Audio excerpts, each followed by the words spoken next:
Right. Good day, ladies and gentlemen. We're welcome again to another session of the Atiba University Micro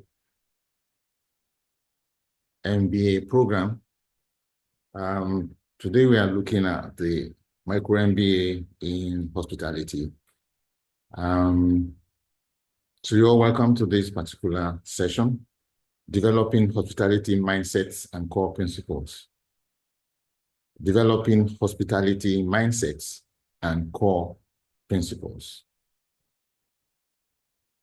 The overview of this is we're going to be defining hospitality. What is hospitality in terms of the historical and cultural perspectives?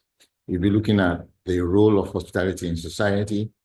We'll also be looking at core hospitality values, service excellence, customer centricity, warmth, and empathy that comes with core hospitality values. But we'll be looking at that in details and in very, very practical terms. The hospitality mindset, what is it all about? Anticipating guest needs, delivering memorable experiences. That is the overview for this particular course. Again, we're going to define hospitality. We are going to look at the core hospitality values of service excellence, customer centricity, warmth, and empathy. And of course, the hospitality mindset for anticipating guest needs and delivering memorable experiences. So hospitality as a career or as a very, very important aspect of the hospitality industry. Hospitality is a broad industry that encompasses various sectors focused on providing services and experiences to guests, ensuring they feel welcome and comfortable away from home. The term hospitality originates from the Latin word hospice, meaning host, visitor, or stranger. It involves creating a friendly and welcoming atmosphere for travelers, diners, and other visitors by offering accommodation, food services, entertainment options, and more. Please note that the key sectors in the hospitality industry are food services, restaurants, cafes, catering services, lodging, hotels, resorts, entertainment, nightclubs, bars, travel and transportation, airlines, cruise liners, spas and wellness centers. You have noticed that currently in Nigeria, there's a particular sector that is becoming more and more lively and bigger, and that's the lounge sector, where people just go and sit and lounge, drink and eat fish. Very, very interesting. Things are beginning to happen in our industry. The industry is very, very dynamic, as you can see.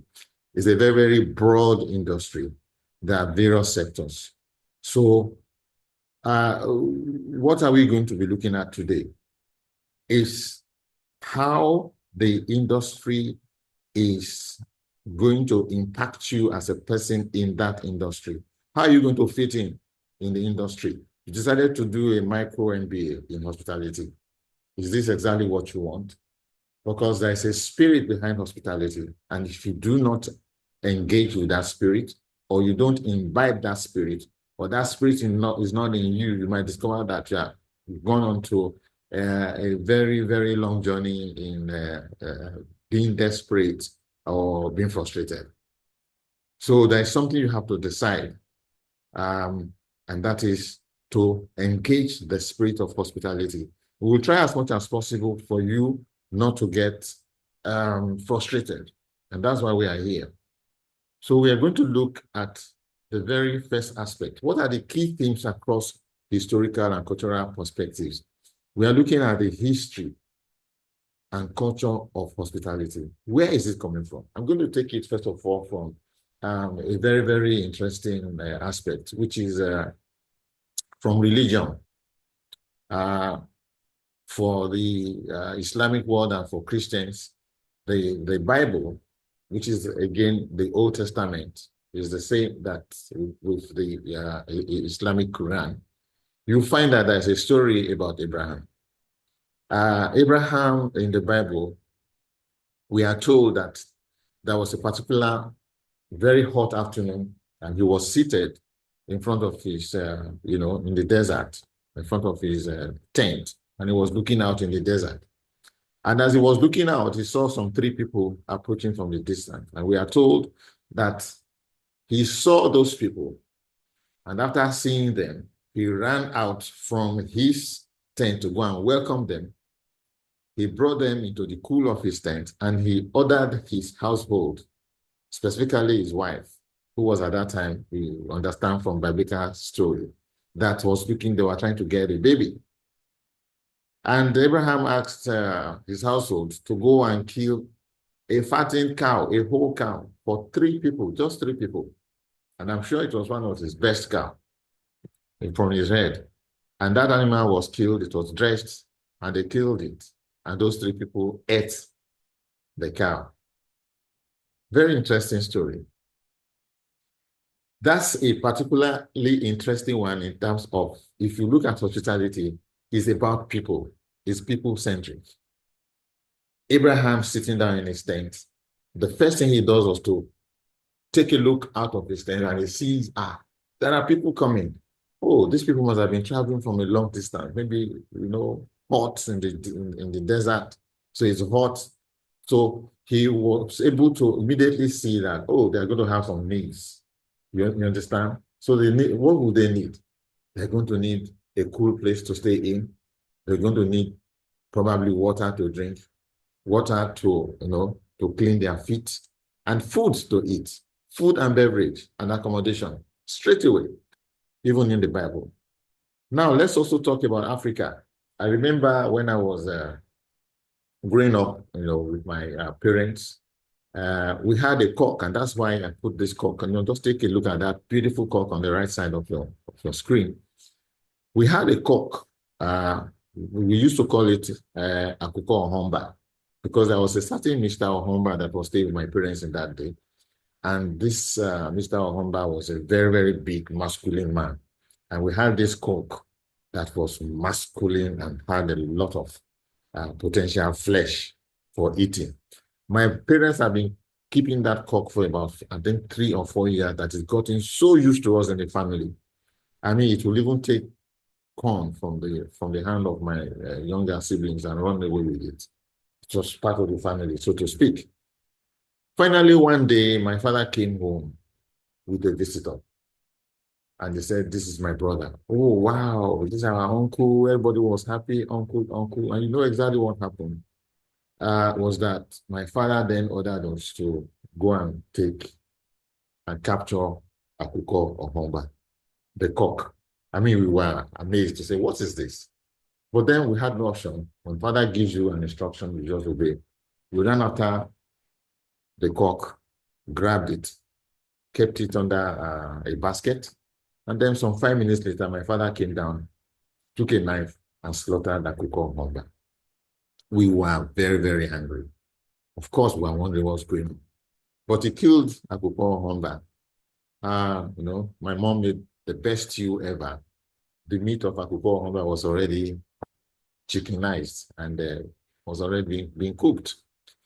At dinner, Akuko Ohomba was served. It was the most delicious dinner. But what the point I'm trying to make out here is that the best was reserved for the customer. Even in our culture, Akuko Ohomba that we have been keeping for 3 years, that we could not even think that it was ever going to be killed, was killed for our uncle when he came visiting. Well, to even emphasize it, at night, when it was now time to sleep, we were asked to vacate our bed. And, as young people, we vacated our bed, and our uncle was given the best blanket. We've never seen that blanket before. My mother went to her stores, took out the blanket, put things together, refreshed the whole room, put in some nice deodorants and perfumes. And my uncle had the nicest sleep of his life. So what we are talking about is that even our culture is very, very hospitalized, so to speak. We have hospitality. Hospitality is ingrained in our culture. It's just that we do not make people pay for it. In our culture, it's free. You just get it freely. It's just there. Nobody comes to greet his uncle and then you tell him to bring in money. Come and pay for pay for your chicken, pay for your meals, pay for your accommodation, food and beverage, and the hospitality, the warmth, everybody happy that somebody has come, was all for free. So culturally, And historically, Africans were not used to selling hospitality. And that's why you see today we're actually lagging behind in the business of hospitality because we are not used to making business out of it. But we are catching up very, very fast. So hospitality often involves treating strangers or guests with kindness, either due to religious hospitality or historical or superstitious beliefs. It serves as a bridge connecting people across cultures by fostering mutual respect. Over time, commercial settings have standardized hospitality practices while maintaining core values from traditional customs. So today you will see that hospitality is now commercialized. If you travel, in fact, everybody has come to a stage now. I mean, if you see people coming in from the diaspora these days, coming home for holidays, they don't even go to stay with their parents or stay at their traditional homes anymore. They go and take, they book an hotel room. They call their friends to come and meet them in the hotel room. They call for food and beverage, beer, drinks, and food, and they pay for it because hospitality has changed. Maybe in some years before, they probably stay in a friend's house, organize food and things like that. And only one person bears the cost. But today, things have changed. People are now making use of hospitality establishments. And that's why you see, for example, that extended stays are now becoming the norm and the fashion. Nobody even stays in hotels anymore. They're now moving into guest houses and places of where they call extended stays, apartments, and things like that. They're becoming the norm and the fad today. So things are changing. Despite variations in expression across cultures, genuine intent behind hospitable gestures remains crucial for creating meaningful interactions between hosts and guests. So we have hosts and we have guests. And today we are going to define who the guest is. Who is the guest? Who is the one that we care for? Is the guest. And the guest could be friends, it could be business partners, it could be a visitor, it could be anyone that is moving from his normal place of abode and comes to a place where he does not normally stay in. That is the guest. Is the visitor. So that's it. And so we put hospitable gestures in front of the guests all of the time. Although for this particular situation that we are in hospitality as a business, they have to pay for it. In summary, hospitality reflects the timeless human values such as kindness towards others. Whether they are paying for it or not, we still maintain the value of kindness. You cannot say, well, because they are paying for it, so just you are not kind. I mean, you have to put that empathy. You have to show towards your guests that you are kind towards others, while it's also evolving, though there's a lot of technological advancements. We're even programming technology, even robots, to be kind to human beings. That's just it. That's the nature of hospitality. So that's it, ladies and gentlemen. The key themes across historical and cultural perspective is that hospitality involves treating strangers with kindness. It also serves as a bridge connecting people across cultures by fostering mutual respect. There's mutual respect. You respect the people, you take care of them according to their culture. I heard sometimes that there is a group of people, a tribe in Nigeria, that when you go and visit them, they will even give you a woman for the night, free of charge. When I heard it, I thought it was a lie, but I've heard so many people talking about it that is just how they are. So over time, commercial settings have standardized the hospitality practices. We have a lot of standards now. What's the size of the bed? You have to use white sheets.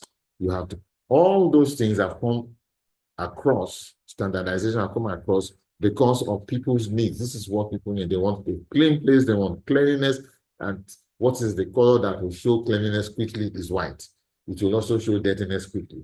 You understand? So in summary, we are going to be looking at these key things, and we're going to look what is it that is going to impact the customer or the guest, and how are we going to ensure that that happens, that what we are talking about for kindness, for connecting people across cultures, for making sure that they come back, and that is the key to business, because when customers or guests go and then they come back and they bring in more people, then it becomes a business. And that is the key to work. So how are we going to ensure that this continues to foster across time. So we are looking at hospitality values and mindsets. We are going to spend some time on this particular slide. The core hospitality values and mindset. There are 5 standards that are extremely important when we are looking at core hospitality values and the mindset of hospitality. I want you to please pay attention to these particular 5 standards. These are standards that have been researched over time. And I want to give credit for this particular set of standards that have been researched by the Sheraton Corporation, which is now part of Marriott.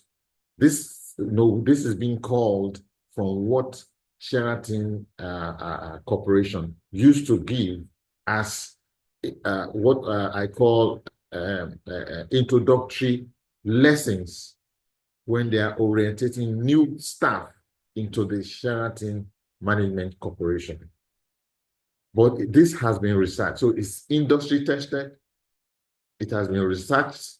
And so we can actually draw from the wisdom and knowledge that is coming from these particular mindset values that we're going to be looking at. There are 5 of them. There are 5 standards, and we're going to look at them one by one. If you look at the top of your screen, you'll see a very pretty lady there smiling, and having a beautiful smile there. That immediately points to the very first standard, which says, every time you see a guest, smile, greet, and offer an appropriate hospitality comment.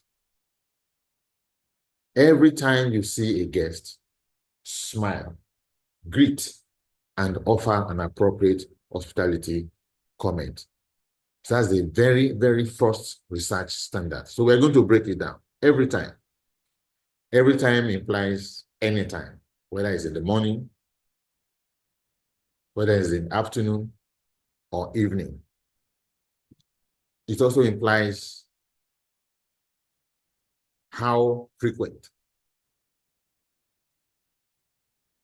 Did you see this person some 10 minutes ago, 30 minutes ago, 1 hour, 3 hours? Every time. Every time. Every time you see a guest. So there's the seeing part of it also. So we are talking about time. We are talking about seeing a guest. Now, research showed that a lot of people are walking around with their eyes closed, especially in the hospitality industry. Staff are seriously under pressure. There's a lot of work to do. And so we are constantly under pressure. And because we are under pressure from work, number one, from the organization, from the bosses, from the guests, everybody wants to be attended to at the same time. There is a tendency not to pay attention to details. So you don't even see anymore. So that is why we are being told in this particular standard that we must pay attention every time. We must make a definite effort to see. That is, pay attention to your guests. For example, somebody is coming to the reception in the morning. Every time you see the guest, how do you see the guest? It means whatever you are doing in the reception, you raise up your head and you take a look at the guest, which means there is an eye contact aspect of seeing, which is very, very important. Take note. Every time you see a guest, that is, whether it's in the morning, you pay attention by keeping an eye contact with the guests. And that is the point we're making here. You cannot see a guest by looking away. You can't see a guest by giving them the back of your head. And that is why we will always say that receptions, for example, these days, this new fad of putting chairs inside the reception, and all the reception staff are sitting down and busy doing something, and the guest is coming and they don't even see the guest. They don't even pay attention to the guest. It's the guest that will first of all say, "Excuse me, good morning," and then they look up from where they are. It's too late. Pay attention to what we are saying in this particular one standard. Every time you see a guest, pay attention to that guest, look them in the eyes, then smile. Take a look at that young lady that is smiling there. That is an appropriate smile. What do you see there? Look at the eyes. It's straight, looking straight into your eyes from the picture. And she's smiling. You can see the set of white teeth there. And that smile is genuine. It's not being faked. I mean, how do you say a smile is fake? A smile is fake when, for example, somebody is smiling at you and they are looking elsewhere. They are looking every other place apart from your eyes. Then that's a fake smile. Or they don't mean it. You will see it from the fact that you cannot even see their teeth. Somebody is smiling and his lips is closed. What kind of smile is that? It's just, I don't know. That's not a proper smile. So every time you see a guest, you smile. So after smiling, you greet. And greetings again will be according to the time. Either it's morning, it's afternoon, good morning, sir, good afternoon, sir, good evening, sir. That is according to the culture of the place. So if you're inside a place where the culture is either pro-English or pro-Western, you know they are going to greet people. They are going to say good morning, good afternoon, you can use. But let's look at our African culture. I lived in a country before called Botswana. They only have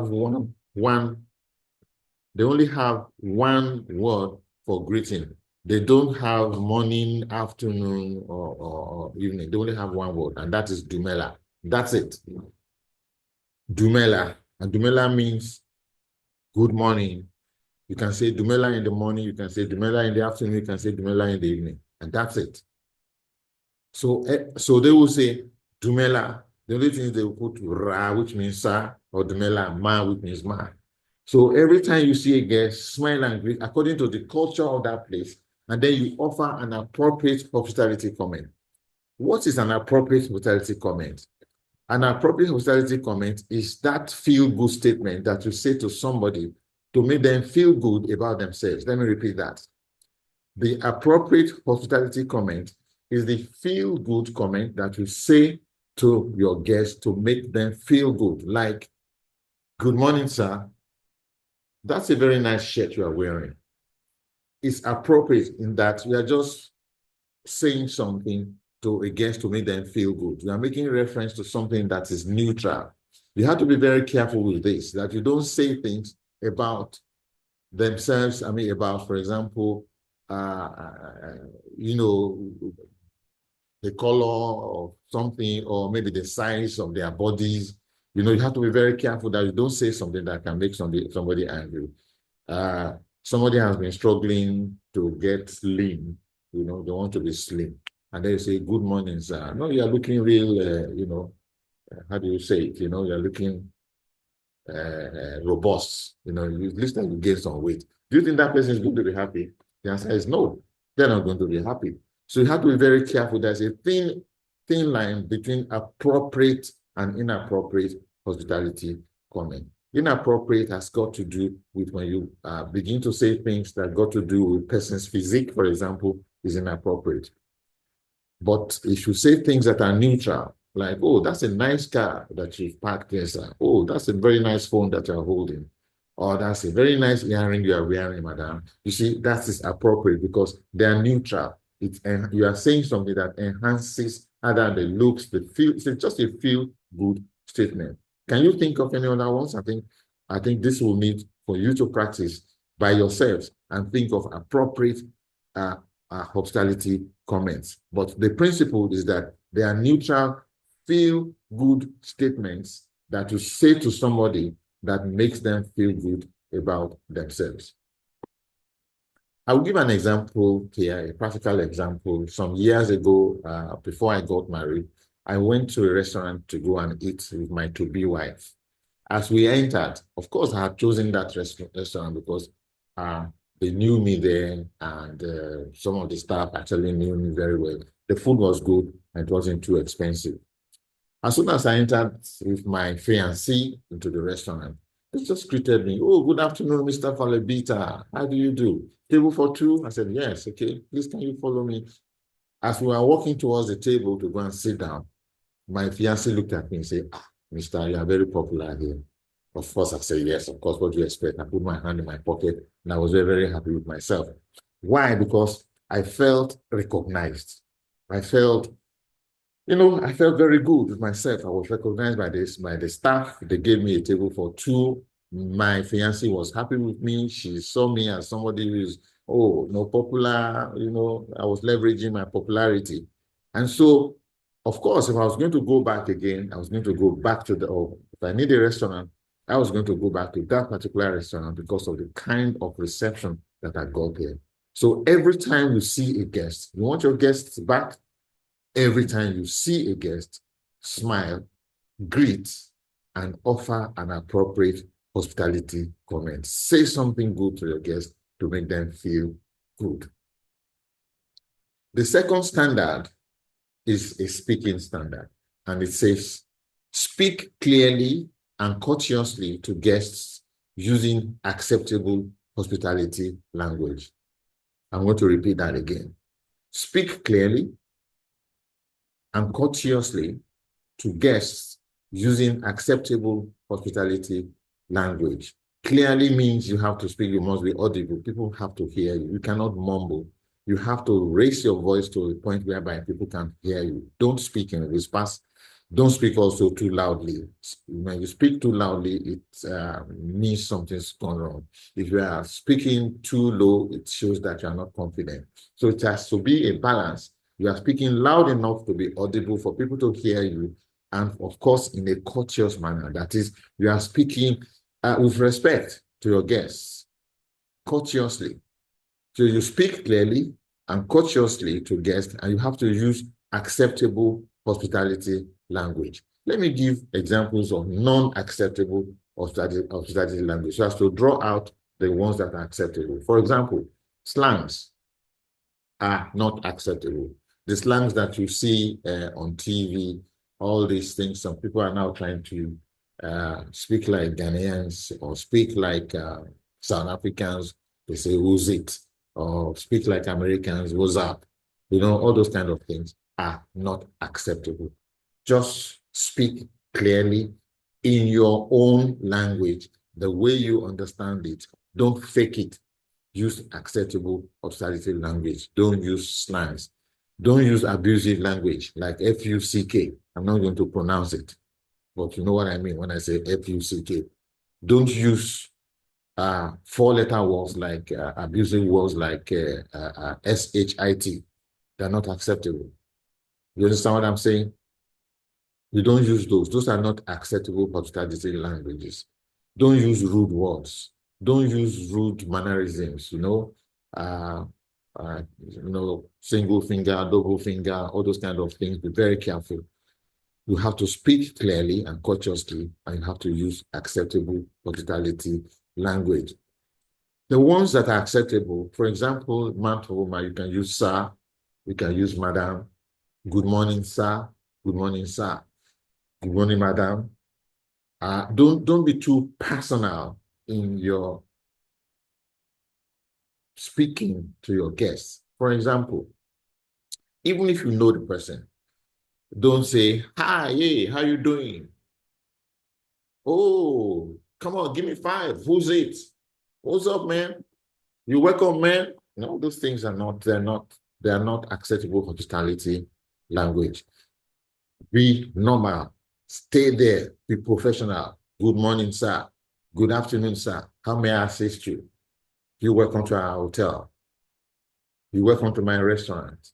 You want a table for 2 or for 4? Are you expecting a party of 10 people? Would you like to sit here, sir? Please come with me. That is how it works. When you speak clearly and you speak courteously. You bow if it's necessary. Another thing that you'll do also, don't offer help. For example, you have a man and a woman walking towards you in your restaurant, and you are the waiter or you are the manager. You do not go to them and say, good morning, ma, and then you are offering your hand as a handshake. First of all, you don't do that. Keep your hands to yourself. But if the guest offers you a hand of care, of course, give them a professional, warm handshake. That is brisk, short, and sharp. Don't hold people's hand and start shaking it. It's absolutely unacceptable. And don't, for example, shake hands and you are holding on to it for too long. It's unacceptable. There's what they call the dead fish handshake, when you just put your hand inside somebody's hand and you know the feeling of a dead fish. You are not no life, lifeless. You just place your dead, heavy hand inside somebody's hand. If you know you are a sweaty person, clean your hand before you don't when you have sweat in your hand, don't offer your sweaty hand to people. Want to say good morning and they're offering their hand. If that is why you see waiters, they're always having all these guest napkins that are always holding. You should have an handkerchief. Just clean your handkerchief. Use your handkerchief. Clean your hand, and then you shake and keep. And if you find the reason why you are always having a sweaty hand, if it's a medical situation, deal with it. So what we are saying is make sure that whatever you are doing, it has to be professional. Professional. Even your smile must be professional. Don't smile sheepishly and you just smile, a permanent smile that does not real. But remember, we are talking about speaking clearly and courteously to guests using acceptable hospitality language. We go on to the next standard, which is standard 3. This is a listening skill thing. And it says, listen carefully to guest comments and requests in a professional manner, paying attention to details. I'll repeat that again. Listen carefully to guest comments and requests in a professional manner, paying attention to details. Now, there's a difference between comments and requests. Comments is what the guest will say. They come into your restaurant and say, oh, this is a very nice place. They can call you and as a manager and say, oh, no, we like your staff uniforms. That's a guest comment. Or they've eaten your food and say, Mr. Manager, oh, the food here is very, very nice. That's a guest comment. And now a comment can again be positive or negative. When it is positive, you have to listen to what they are saying. When it is negative, it becomes a complaint. You also have to learn how to listen to guest complaints. And there are different skills that are employable here. And then requests also will be a demand, a specific demand, not a comment. They're now requesting for something and saying, can I have Coke, but Coca-Cola, I would like to have ice in my glass, or give me a slice of lemon in my Coca-Cola. Now that's a request. So there is a way in which you ensure that you have listened carefully to what the guest is saying to you. Now let's talk about comments, positive comments. Whether a guest comes to you with a positive comment or a negative comment, you have to assume the position of a smiling hospitality person, irrespective of the situation. Now, you have to be courteous, irrespective of the situation, whether it's positive or negative. Now, there are tools to help you to achieve that, especially when the comment is negative. Now, when somebody says something negative, excuse me, first of all, you will see that the way they will come to you is going to be in a demanding, aggressive fashion. They come and say, for example, a guest can come and say, excuse me, where's the manager? And of course, it's frowning when he's asking that. You can already pick it up, that's a problem. They may not say exactly what the problem is. So now the stance is, excuse me, where's the manager? Is for you to come in the position of, though you may not be the manager, come in the position of a manager with courtesy, with a smile, and take over and say something like, good afternoon, man. How may I help you? I want to see the manager. Yes, I do know that you want to see the manager, but how may I help you? I don't think you can help me, but I may be able to assist you. Now, you don't stop at engaging the person in that discussion. Pull out a pen and a paper, or take today there's technology, you can take your pad. When you take your pad out, you are showing the customer that you intend to take some information down. That immediately recites, shows that you care and you want to take information down. every guest responds quickly to that. They say, okay, this person wants to take some information. I better say what is in my mind. So immediately you have that kind of standpoint. The guest already says that you are paying attention. So, yes, I wanted the manager, but it looks like you have capacity to deal with what I want. So, excuse me, I've been sitting down here for the past 15 minutes and there's nobody to attend to us. Okay, I'm here, madam. So how may I help you? Please, can you take your seat? May I take your order for your food? Take on immediately the activity of trying to resolve that particular complaint or resolve the situation immediately. But then it takes listening carefully. The very first step is to learn how to listen carefully. When guests are complaining, when they're talking, the positive part is very, very easy because they're making a nice comment and say, oh, that's a very nice uniform you're wearing. Oh, you smile. Thank you very much, sir. Then you can just put in a little word that, this company takes care of his staff. When you say something like that, you are being loyal to your organization, and it breeds mutual respect between you and your guests. However, when they come with negative comments or they have a complaint, they become aggressive.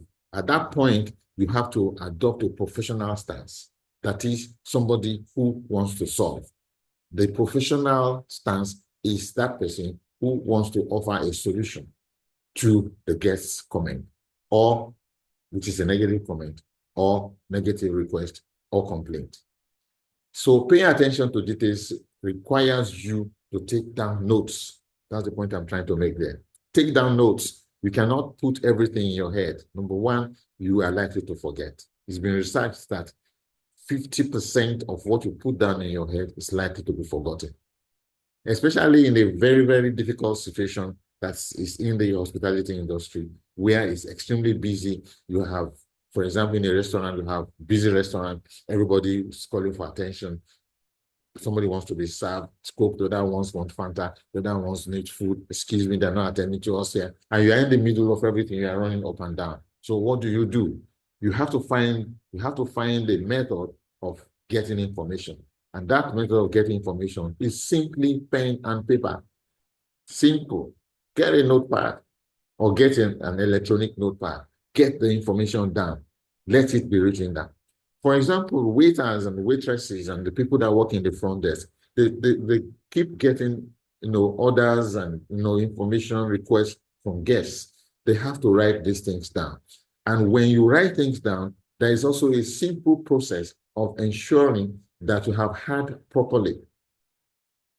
And that is by repeating what the guests have said. For example, the guest is ordering chicken and says, can I have chicken and chips? I want my chips to be a little bit brown. I don't like white chips, I like it to be brown, crispy and brown. As a waiter, you say, okay, sir, so you want chicken, and you write the chicken down, and you want your crisps to be brown. We are repeating to confirm that is what the customer wants.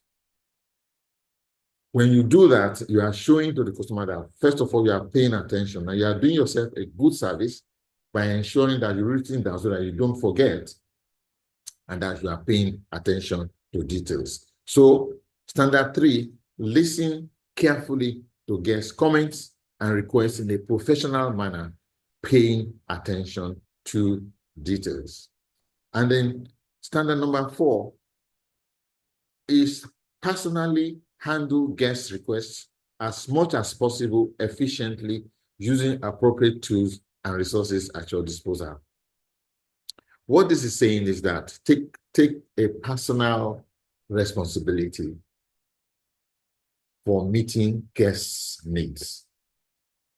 Don't delegate. The worst thing you can do to a guest is when he tells you something, then you call somebody else to come and handle it.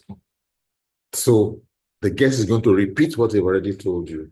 That's actually rude. And it just shows that I'm not professional. So you have to learn how to personally, take it personally, irrespective of whether you're busy or there is somebody you've been attending to. Ensure that, just say to them, I'm coming back. I'm going to take care of that, sir. Just give me a second. I'll be back to you. You see, like that, you are handling it personally. And then you are also being efficient by using appropriate tools. I've given one example of pen and paper or an electronic pad. There are other tools and resources at your disposal. You know, this could be, for example, if it's opening a bottle of wine and you see the guests are struggling with doing that, ensure that you have the skills that are requisite for that particular operation. And that is why we always say to people in the hospitality industry that you have to be multitasking and you have to be multi-skilled. You cannot be in this industry and you only know how to do just one thing. Now, let's take a look back into the biblical story I gave you of Abraham. What did he do? He got up. He acted as a receptionist. He saw the guests. He got up. He ran to them.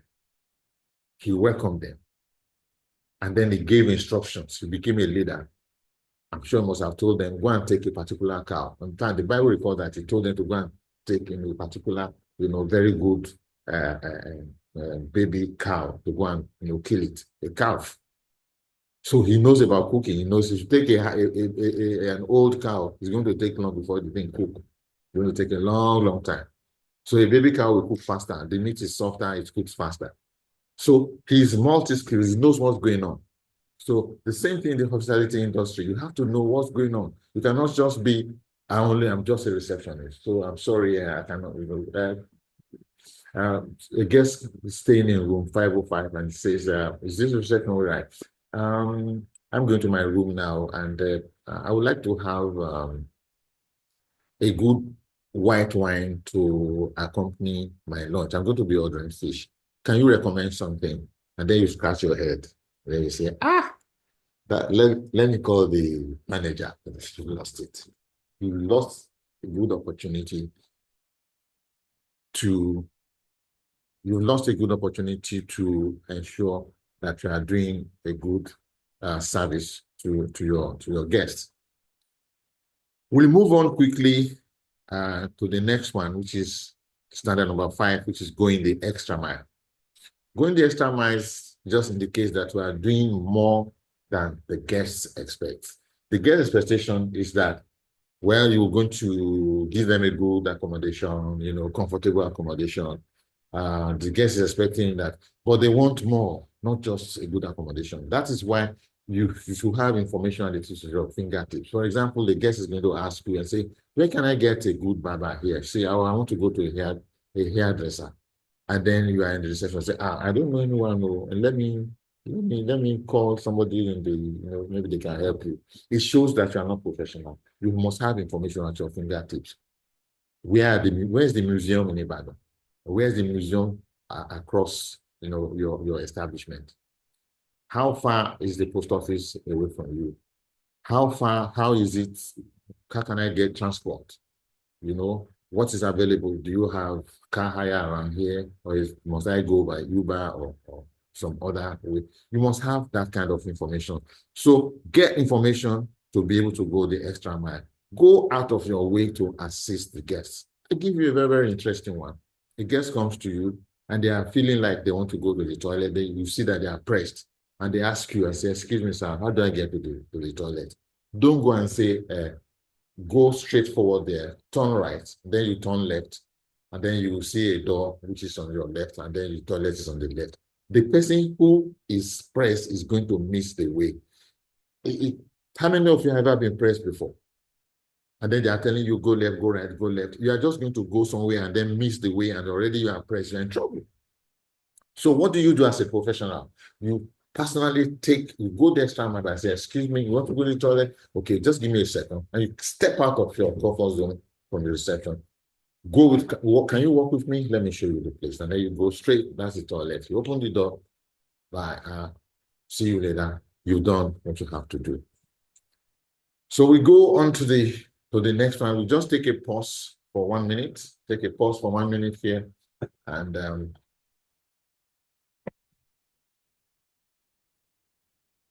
all right, welcome back. We are now in part 2 of this training session, and we'll be looking at the importance of personalized services as part of the key services that we give in the hospitality industry. So we're looking at personalized services in the hospitality environment, and we say that they are crucial for several reasons. Number one, for increased guest satisfaction. Number two, for boosting customer loyalty. And number three, for competitive advantage. Again, for increased guest satisfaction, for boosting customer loyalty, and for competitive advantage. Now, each of these personalized services, what they do is that they contribute to enhance guest experiences and business success. Once a guest is happy, they will come back. And when they come back, usually they bring in their friends, they bring in their colleagues, they bring in the people that are in their network to say, oh, I was at that hotel, I was at this particular establishment, I had a great time there. So I'm going back there. Why don't you come with me? I want you to just imagine, for example, you like drinking, you go and drink in a bar, and the beer is extremely cold, and they're very happy, the environment, the atmosphere in that place, happy-go-lucky, everybody, the music is good. You go there for the first time by yourself. The next time you're going to bring your friends along. It's a very simple truth. And those are the keys for what you call guest experiences and business success. Return custom is the key to wealth in business. The customer is coming back, the guest is coming back. That is the key. Now, you have a business where your guests are not coming back. You're always only having new customers coming in. Check it. There's something wrong. So, increased guest satisfaction ensures that services are aligned. You know, when you do a tailored experience, it should make sure that guests, that the services that are given to the guests are aligned with the guest preferences. They're aligned to the guest's preferences and needs, leading to higher satisfaction rates.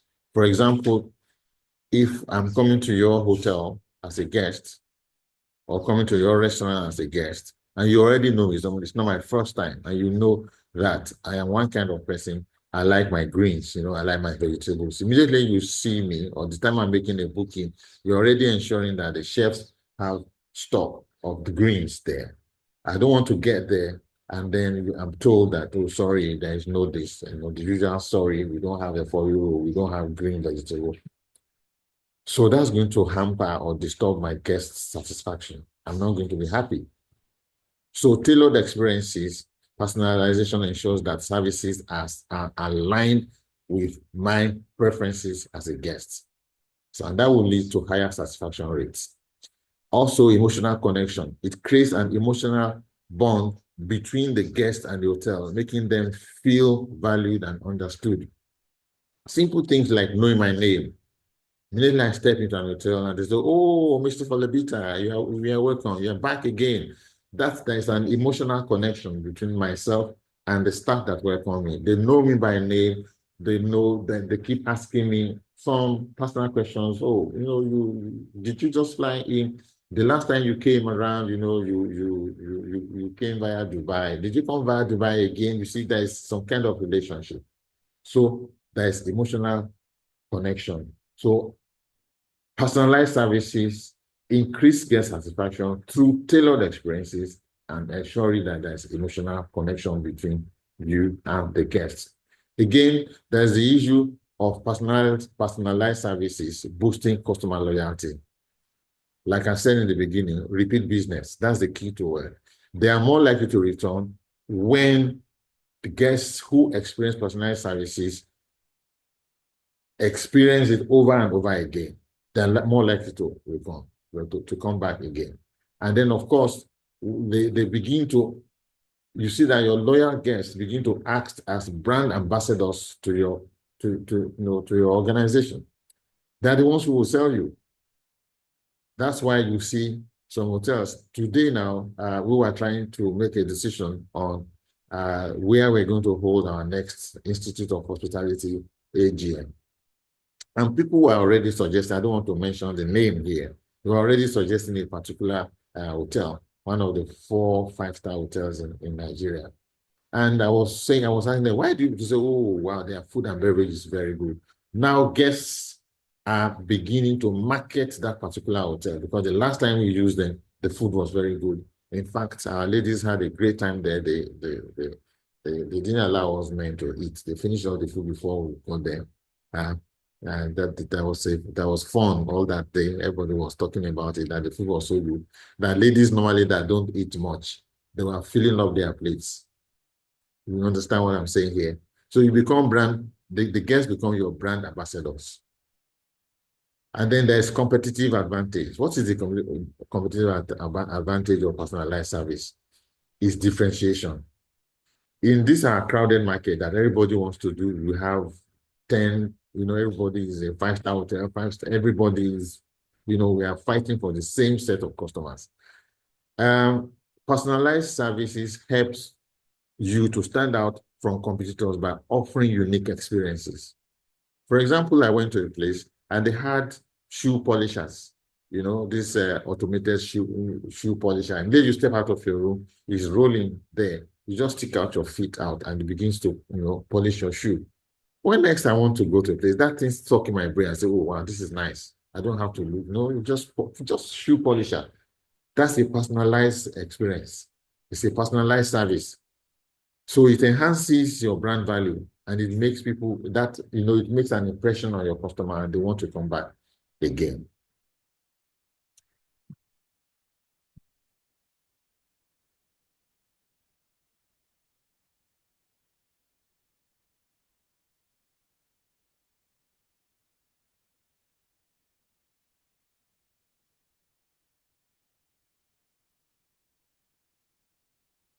So we're now in the part 2 of the importance of personalized services. Personalized services in the hospitality environment are crucial for several reasons.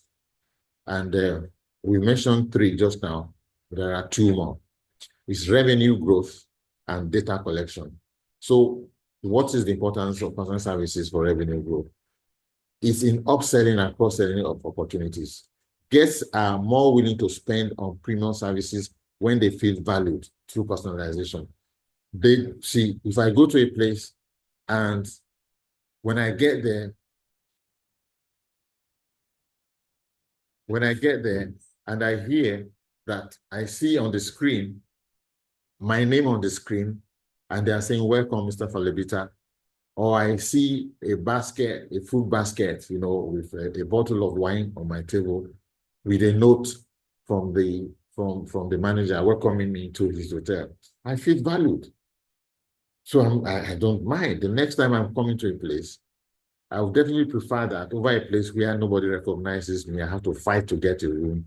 And when they eventually gave me a room, it's like they're doing me a favor. I'm not recognized. I will pay more for that kind of service than to go to a place and pay less and I don't feel valued. And then there's increased spending on amenities. Personalized services offer, when you have personalized services, it leads to higher spending on additional amenities like, gym, like spa and dining options, those kind of services you go there, you say, oh, you have a gym in this hotel? Oh, let me go on. And then, you're going to pay a little bit more, no problem. So long as it's offering that kind of service, people are willing to pay. And now the second part is data collection for future improvement. Through personalized interactions, hotels gather valuable insights into guest preferences and behaviors, which help refine future offerings. For example, when I'm filling my form, when I'm exiting the hotel, or when I'm coming in, they ask questions to say, okay, when do you like to have breakfast? Or do you prefer breakfast in your room? Once I can answer that I prefer breakfast in my room, the next time I come to that hotel, I get a card offering me breakfast in my room. I will likely come back to that hotel because they already have my information and they know that is my preference. So once services are aligned to the preferences of guests, it's called personalized services, and that is very, very important. Now, Let me give you some practical examples of personalized services in hospitality. One, personalized booking experiences. For example, when you are booking, they can ask you, what kind of room do you want? Smoking or non-smoking, for example. You can say, no, I don't want to stay. Oh, I smoke. So give me a room where I can smoke. That's a personalized preference. What's my purpose of visit? I've come for sightseeing. Then in that case, I'm going to be needing maybe car hire services. So the next time I come there, they're already checking me. Would you need the car hire services? I say, oh, this guy are up to speed on what my requirements are. So personalized booking experiences it's one of the examples of personalized services in hospitality that people should take note of. Another one is curated in-stay experiences. For example, custom menus. That is, maybe I have a health issue. I don't eat spicy food, or I don't eat salty food. The last time I remember, I went somewhere and I saw the boiled yam for breakfast was looking very, very good. And I ordered it, only to find out that they already added sugar to the yam. It was sugar yam. Terrible. I don't like sugar. I don't even take sugar in my tea. Not to talk of now come and say sugar in yam. It was horrible. So I had to complain. But see, if they have taken my information before coming there, they know, oh, we have to either label this one has sugar, this one has no sugar. Or they just say, oh, Mr. Falebita, we know, don't try that yam. Can we offer you something else because there's sugar in it? So customized menus and dining options help me to stay in an or help the guests to decide on what they are doing, on what they are, whether they're going to come or they're not going to come to your place. Another example is tours, a barber service, manicure and pedicure. Very, very interesting. I mean, these days, a lot of people of these personalized services are now filtering into the hospitality industry. You see a barber will just go to a hotel and they will go and register there just in case you need somebody who wants to cut their hair. I can offer their services. And it's beginning to get more and more popular. I mean, I do that when I travel and I need a barber. I don't want to go and sit somewhere and I don't know. I prefer somebody to come and meet me in my hotel room, wash my hair there and give me a nice haircut. And I say, thank you very much. Paying. It's very, very convenient. So that is it. Now, loyalty programs and with personal benefits is also very, very important. It's another example. Loyalty program. They offer loyalty program to members. For example, if you're always coming there, so they can make you, if you have to stay late before you check out, they can allow you without charging you extra for late checkout. They can upgrade you from a single room to a double room. They can, give you discounts and those kind of things. And then there are other ones like special occasions recognition, like when they know your birthday. If they know your birthday, have you ever seen people, you arrive in their restaurant and all of a sudden you just see that the staff just already come with a cake and some candles and they start singing happy birthday to you, happy birthday to you. Those are add-ons. Those are personalized services, and that's what makes people come back. The other one that I would like to talk about is efficient communication using technology. These days, there's so much technology. For example, now there's smart art where you can put, a picture on your wall, and there are QR codes that are embedded into that picture, and then you can listen to music on that picture. You can even buy that art off the internet and take it to your house. So a lot of things are happening. Unique local experiences such as, museum, you go to the beach, you go and have a good time, go and swim somewhere.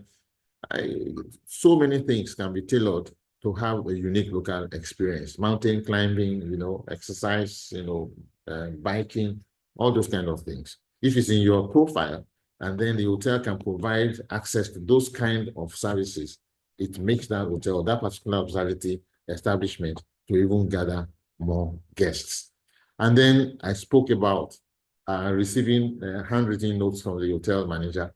Have a food basket with a handwritten, you are welcome to our hotel, and then they sign it, Femi Falebita, MIH. They'll come back again, say, oh, this is still, these guys are welcoming me here, and you sit down, as you are seated in your room, first of all, you get some nice fruits. And when we talk fruits, please, if you're going to do things like that, do them right. Don't go and get rotten apples and put them in a basket. And then you say, and then you write a note there. They're going to complain. That's going to be even worse. You better don't put something complimentary rather to do rotten complimentaries. Now, we want to talk something that is very, very interesting here about hotel staff. We're always talking about guest centricity. Everything we've been talking about has been tailored towards the guest. Now we want to talk about something about the hotel staff or hospitality staff. You have to ensure that the staff are happy. When your staff are happy, it's not just about money. Of course, the salaries must be good. There are other perks that you can put in, meals on duty, take them on holidays, let them go and have cross-cultural experiences. If, for example, you have two hotels, one is in Zimbabwe and the other one is in Nigeria, take your staff that's in Nigeria, let them go to Zimbabwe, let them go and get the experience. Take the guys from Zimbabwe to Nigeria, let them get cross-cultural experience. It's good, when your staff are getting married, let one of the managers go represent your organization there, make them happy.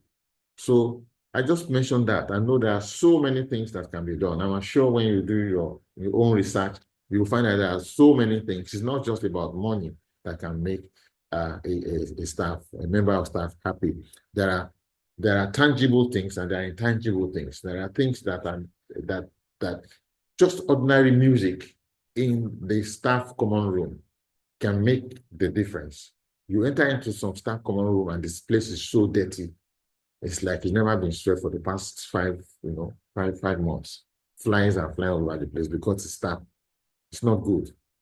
Make sure it's good. Nice place, fully air conditions, music being played in the background. Wow. So what does this do to the staff? Or how does this impact on your organization? Of course, the staff are happy, and this has an impact on two things. Number one, on your bottom line profits, and number two, on your guest loyalty. So let's talk about bottom line profit. From research, we found that there is increased productivity when staff are happy. Happy employees are more productive. They can even work up to 31% more productive than unhappy staff. This efficiency leads to smoother operations and reduced costs. Then the satisfied employees contribute to higher profitability. For instance, we've seen in hotels, see 25% increase in profitability with staff that are happy, 12% increase. And then, of course, the reduced turnover costs. When staff are happy, they tend to stay longer. They tend to not steal, hospitality staff and hotels, usually we know, from experience that there's this work job reality that, staff wants to, apart from the staff food you give them, they still want to eat the lobster tamedor in the kitchen, the edikaikon, they will still steal it and steal all your chicken and steal everything, But when they are happy, they tend to say, please don't talk. There's that, check and balances that come in to say, look, this is where we are making our money. Please don't take that piece of chicken. Let's sell it. To become more loyal. And then the impact on guest loyalty is that when staff are happy, the happy staff, they will provide better service quality, leading to increased guest satisfaction. When guests are happy, they come back to you. You see that your staff now begin to have relationship with your customers to such an extent that when customers come into your restaurant, they will ask for, oh, where is waitress Elizabeth? She's the one who served me last time. Oh, Elizabeth, please, I come with 10 people, come and serve us here.